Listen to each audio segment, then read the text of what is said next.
Welcome to KL9 news.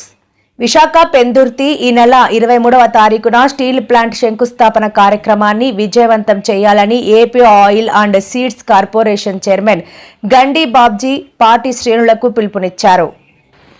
Visakha జిల్లా పెందుర్తి మండలం Rampuram Telugu Desam party కార్యాలయంలో జరిగిన ముఖ్య నాయకుల సమావేశంలో బాబ్జీ మాట్లాడుతూ ఆర్సెలర్ మిట్టల్, నిప్పాన్ స్టీళ్లు అనకాపల్లి జిల్లా నక్కపల్లి మండలం బంగారయ్యపేట ప్రాంతంలో సంయుక్తంగా చేపట్టనున్నట్లు తెలిపారు.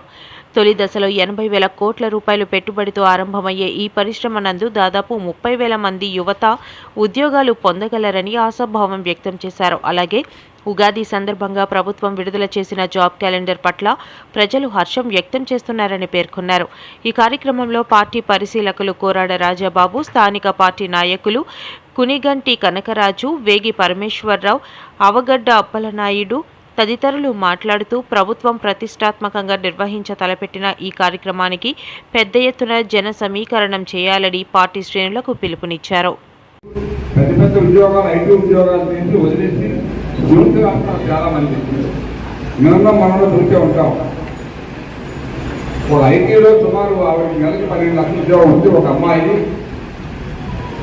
ఎన్నాళ్ళు వచ్చినా నా ఉద్యోగం 12 లక్షలు నేను బాగుపడ్డమే, దీనివల్ల ఏంటి ఉపయోగం, సమాజానికి వెళ్ళి సేవ చేద్దామని చెప్పి ఆలోచిస్తుంది. ఐటీ ఉద్యోగాన్ని కాదు 12 లక్షలు సివిల్స్ రాస్తే మూడు సార్లు ఫెయిల్ అయిపోయింది.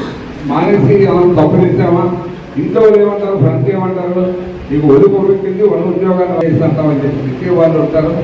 ఎప్పుడైతే 4వ నెలలో సక్సెస్ అయిందో అంటే మామూలు అదే రోజు మన దాంతో పాటు ఏదైతే ఈ స్టీల్ ప్లాంట్ మన గవర్నమెంట్ వచ్చిందో దీని మీద రోజు పంపించారు పార్టీ. దీన్ని ఆ గ్రామాల్లో మీ రోజులో తీసుకెళ్ళి మీ